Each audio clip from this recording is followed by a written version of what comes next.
It's Jennifer DeCastro. If you know me very well at all, you know that I really don't back down from controversial subjects. I like to talk about things. I like to try to figure out why people think the way they think, why they behave the way they behave. And I'm always a people watcher. I'm watching to see what's going on. And also, it's fun for me to analyze myself and try to figure out where I fit as well. So this week, the controversial conversation that has been going around social media, the news, water cooler conversations, if you will, is about New York passing a law that said it is okay to terminate a pregnancy until the birth. So basically, it's a late term abortion. Any time before the baby is born, it can be killed. And it can be legal. Matter of fact, some places are even looking at it being covered by insurance. So you have your pro-choice and you have your pro-life. Obviously, I called it a baby, so that means I'm pro-life right off the bat. Pro-choice says it's up to the woman. They don't have to make this decision to be a parent or to birth a child. It is completely up to them. It's their choice. Of course, my argument is, well, it's your choice to get pregnant or not. Once you're done, that's not a choice anymore. Thus, I'm pro-life. Why am I doing this video? I have a cousin who was born disabled. We say she's born without legs, but she'll say, no, I have some. They're just very, very small. She spent her life in a wheelchair. And the opposition that she has faced as a disabled person in the United States hasn't been near as severe as what she has seen when she went to Africa on a missions trip, or what I've worked with in Mexico or different places. She has had a job. She has her own apartment. She pays her bills. She goes to church. She laughs. She's a little bit too mouthy sometimes, just like anyone else. She loves the Lord. She's had times when she hasn't. And she's just really a lot of fun. People really, really like her. But she has this funny thing about her that she doesn't view herself as disabled or handicapped. She'll go to a restaurant and people will frequently buy her meals. And she'll go, oh, that's nice. She doesn't realize it's unique, that they don't just buy meals for people. I'm talking, she usually gets it once or twice every few months. She's gotten gas in her car. Yes, she drives without legs. She has hand controls. And people have paid for her gas at the gas station. She's like, oh, that's really nice. She's going on a missions trip. She went door to door. And people donated money for her to go to Africa. I'm talking hundreds of dollars. Not something an able-bodied person would necessarily get. And she's like, oh, that's nice. People were just very generous today. She doesn't realize there's an empathy or a pity for her sometimes because she is in a wheelchair. She inspires other people, and she doesn't even understand why. And it's because she has a positive attitude, even though she's been dealt a difficult hand. If you look at the law that's in New York, my cousin could have been aborted. If my aunt had looked at an ultrasound and saw that she was going to be disabled, she could have chose not to bring life to my cousin. And that just grieves me.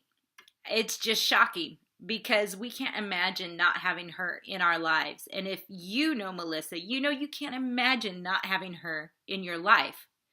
So yesterday we celebrated her 41st birthday party. We, as a family, took her to Oklahoma City. We went around the Bricktown area. We ate at Fuzzy's Tacos. And then we went to iFly. It's an indoor skydiving place. And they had something called All Abilities Night. So we went in, and she was the only one in a wheelchair. Everyone else had, I'm guessing, perhaps autism. There was a sweet little girl there who had Down syndrome. And they were all given the opportunity with special care to come in and participate in this iFly fun place.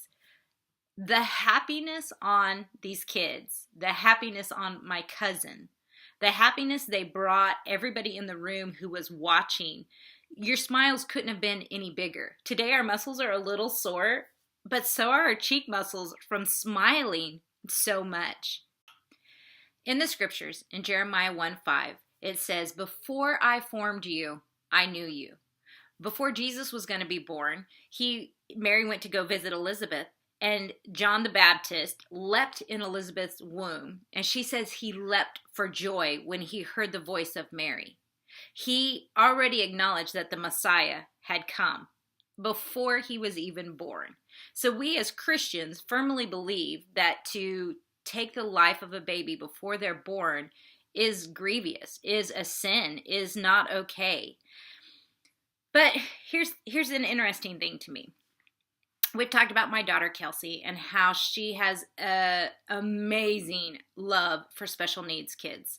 She's planning on doing that in her future as a counselor and ministering into those families' lives. When we went to iFly yesterday, I watched her more than I watched anybody else, because when the special needs kids would come in, she absolutely radiated with a glow of love. She wanted to hug them. She wanted to laugh with them. She wanted to help the parents if there was a difficult situation. Her magnet of love was intense. Like, it radiated off of Kelsey. Whenever we look at these babies, whenever we look at these special needs people, the love that Kelsey has for them, to me, reflects the love Jesus has for them. And I know God has this love for us, but we can't understand it. It's too big of love. We can't even come close to grasping the depths of his love.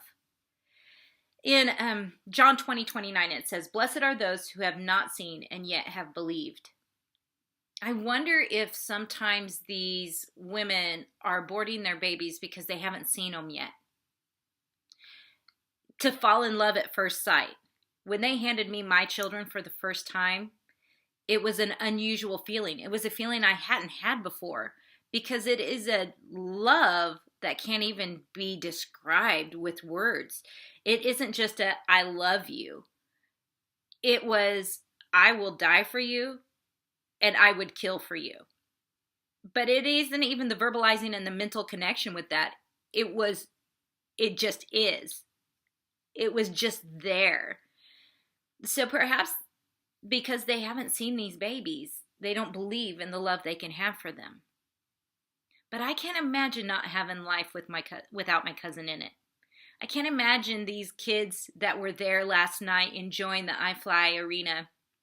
I can't imagine them not being on this earth just because they were different. God knows them. God loves them. And maybe we just don't love them enough. My love was nothing compared to Kelsey's. And Kelsey's love is nothing compared to God's.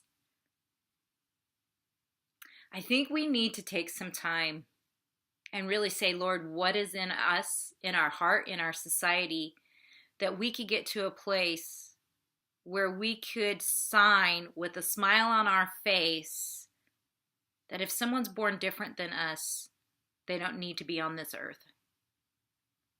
Yes, I understand there's exceptions.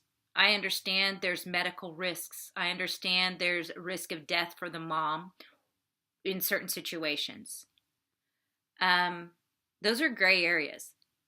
And in those gray areas, that's another video I'm going to be doing later. How do we handle gray areas that don't fit black and white? Life is easier black and white. But that's not the point of this video. This video's point is I celebrate my cousin. I celebrate Melissa. And I'm going to put some pictures on here. And I hope you celebrate with me how amazing she is.